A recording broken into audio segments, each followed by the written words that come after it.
Who thinks this sleek modern hotel room with the city view would make a beautiful accommodation? Well, this slide represents my topic, but it may not be in the way that you think. Rather than travel accommodations, today I'm going to talk about making reasonable accommodations in the workplace for people with disabilities. This graphic shows disability statistics in workplaces. It says that few workplaces have disability initiatives. Few managers have had disability inclusion training, and most human resource professionals define disability as something physical, when in fact there are many other types of disabilities. Those statistics represent a negative impact on access to work. Unemployment rates are double for people with disabilities, and labor participation rates are much lower. Yet, most people with a disability want to work, and workplaces in our economy benefit when more people work. Well, the good news is that most disabilities can be easily accommodated. My point today is to show that making a reasonable accommodation is just a way to make a task a bit easier. This image shows a daily calendar with dates, times, and a to-do list. If you use a planner or calendar, then you accommodate your memory. Now, we come across reasonable accommodations quite regularly in our daily lives. Most of the time, they're inexpensive to implement. This is an image of a light switch with a dimmer feature to brighten or lower the light intensity. Installing a dimmer in someone's office can make a huge difference for the person with anxiety or light sensitivity. Accommodations can be easy too, like adding food labels to your menu, as shown in this image, to give people more information, the information that they need to stay healthy and to enjoy their meal. So what I'm asking tonight is just for you to think about this logically. Now, this photo shows an adorable toddler eating a snack from his high chair. Well, we don't expect him to sit in an adult-sized chair. We accommodate his size so he can feed himself. My point today is not to make light of accommodations. My point is to show that we do it all the time. Why not at work?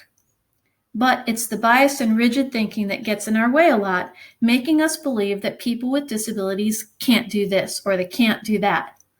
But with a little ingenuity, we can stop excluding potentially great employees from work. Now, when safety is not an issue, we could allow people with certain conditions to use noise-canceling headphones like these at work. So think about making accommodations not as special treatment, but as a way to increase access for more people.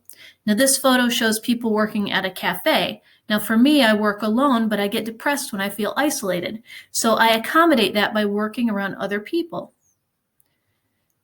Accommodations can vary by person and by type of disability, but most disabilities are not visible. So people often have to ask for an accommodation. This photo shows two private testing rooms that could accommodate someone with constant ringing in the ears to take a work assessment. But we're often hesitant to ask for an accommodation because we don't want to look weak.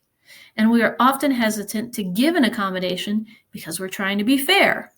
But reasonable accommodations for a legitimate disability actually makes things more fair. This photo shows a man that uses a wheelchair putting dishes into a dishwasher that's designed as a pull-out drawer.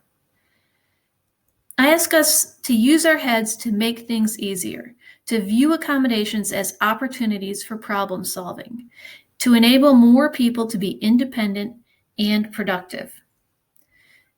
Now, here's an image of an adjustable height desk. I'll guarantee you that the cost of this desk is peanuts compared to the cost of not hiring or retaining a skilled person that happens to use a wheelchair.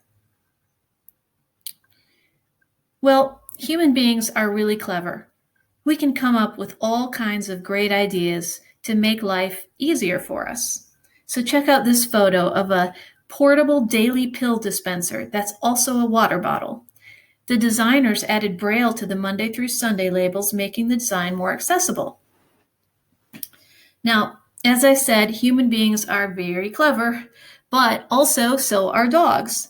This photo shows a service dog walking with a person using a white cane. The service dog is not a pet.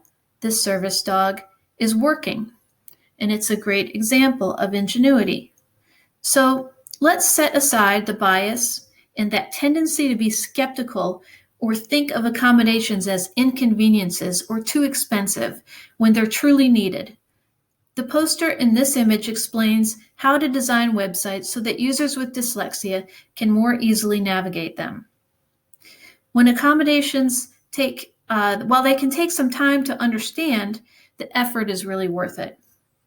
And they can yield some fantastic results too. This image is from a video by Christina Wu. She's a famous chef that's blind, and she here shows us how she uses her laptop and her smartphone. So by engaging technology, she's been able to share her talents and teach others how to cook. Well, you might be thinking, why is Laura describing each slide that she shows? Well, just like the video, or just like this photo showing a fire alarm that uses both sound and flashing lights, I want my presentation to be accessible. People can read the captioning when this video is posted on YouTube, and people can hear the description of the slide to get a fuller picture of the presentation. Now, this photo shows people gathered around a table using various types of electronic devices. It makes the point that access can come in different forms for different people. Well, my last slide here shows a top view photo of that same hotel room from the first slide. It shows that this modern travel accommodation was designed with space to accommodate guests using wheelchairs. So let's view accommodations for employees and for customers as opportunities for more people to engage, more people to participate,